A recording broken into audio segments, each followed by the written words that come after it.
Welcome to Kenton's videos. Enjoy the video.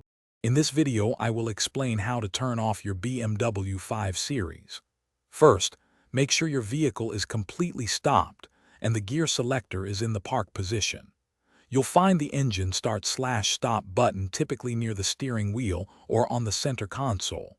A single, firm press of this button will turn off the engine and most electrical systems. It's a straightforward process once you know where to look. After pressing the start/stop button, ensure the parking brake is engaged, especially if you're on an incline. Your BMW 5 Series will typically engage it automatically when you shift to park, but it's good to double-check.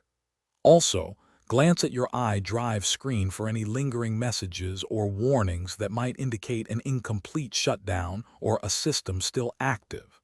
This ensures a complete and safe power down. Once the engine is off, most accessory power, like the radio or navigation, will power down automatically.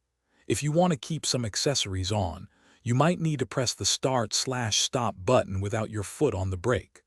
Finally, don't forget to lock your doors using the key fob or the button on the door handle. Listen for the confirmation chirp and watch for the lights to flash. If you encounter any issues turning off your BMW 5 Series, first verify that the gear selector is firmly in park. Sometimes, a slight misalignment can prevent shutdown. Also, confirm your key fob is inside the vehicle and has a good battery. If problems persist, consult your owner's manual.